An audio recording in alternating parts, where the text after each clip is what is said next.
कहानी एक ऐसे किले की जो अपने आप में अद्भुत है, जो बना तो था किले में रहने वालों की रक्षा करने के लिए और वहाँ के लोगों को बेहतर जिंदगी और समय बिताने के लिए, लेकिन वहाँ के युद्ध और सांपों ने इस किले को बंजर बना दिया।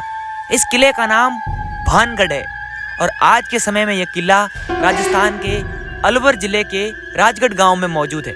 यह किला जयपुर से लगभग 65 किलोमीटर की दूरी पर स्थित है। आइए जानते हैं इस किले के छिपे हुए रहस्य और इस किले की आधारशिलता। नमस्कार दोस्तों, आज मैं भानगढ़ किले की रहस्यमयी जानकारी लेकर आया हूँ। भानगढ़ किले का निर्माण बहुत वर्षों पहले किया गया था। ऐसा माना जाता है कि राजस्थान में स्थित यह किला 17वीं शताब्दी में बनाया गया था और तब से लेकर आज तक वहीं पर मजबूती से खड़ा है। ऐसा माना जाता है कि इस किले का निर्माण आमेर के राजा भगवत दास ने अपने छोटे बेटे माधो सिंह के लिए करवाया था। हालांकि इस किले में रहने के बारे में भूतिया कहानियां कई वर्षों से प्रचलित है और लोग इसे आज भी मानते हैं। ऐसे कई लोग हैं जिन्होंने यहाँ पर भूतों का सामना करने की बात स्वीकार की है और अपनी कहानियां दुनिया से साझा की है। भानगढ़ किले के रहस्य को लेकर 2 अलग अलग कहानियां सामने आई है, जिसकी वजह से इसे और भी ज्यादा डरावनी जगह के रूप में माना जाता है। पहली कहानी के अनुसार राजा माधो सिंह, जिन्होंने शहर का निर्माण कराया था, उन्होंने वहां पर रहने वाले एक संत की अनुमति के बाद किले का निर्माण शुरू किया था। हालांकि संत इसी शर्त पर सहमत हुए थे कि उनके किले की परछाई संत के घर पर ना पड़े। हालांकि किस्मत को ऐसा मंजूर नहीं था। किले के निर्माण के बाद उसकी साया संत के घर पर पड़ी, जिसके बाद गुस्से में संत ने भानगढ़ को श्राप दिया।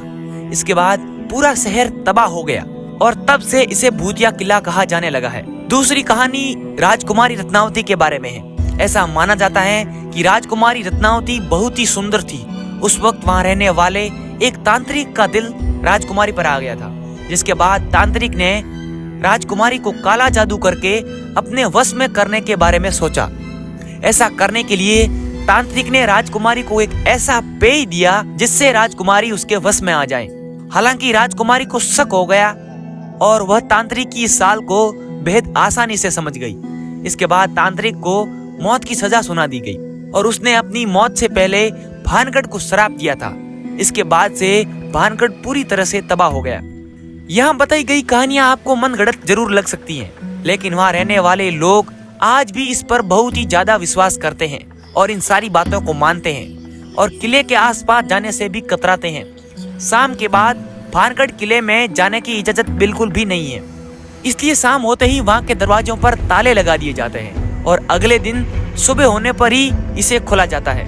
भानगढ़ किले में सूर्यास्त के बाद प्रवेश 1% भी निषेध है। भारतीय पुरातत्व सर्वेक्षण को खुदाई के बाद सबूत मिले हैं कि यह शहर एक प्राचीन ऐतिहासिक स्थल रहा था। अब किला भारत सरकार की देखरेख में आता है।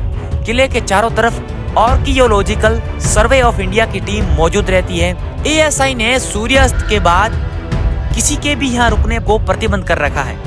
भानगढ़ किले में कब जाना चाहिए, तो मैं आपको बता दूं, भानगढ़ किले में जाने का समय सुबह 6 बजे से लेकर शाम 6 बजे तक है। इसके बीच के समय के अंदर आप भानगढ़ किले में प्रवेश कर सकते हैं, लेकिन शाम के ढलते ही यहाँ पर जाने की इजाजत नहीं मिलती है। अगर आप भी यहाँ बताई गई जानकारी में विश्वास रखते हैं तो हमें कमेंट सेक्शन में जरूर बताएं और चैनल को जरूर सब्सक्राइब करें।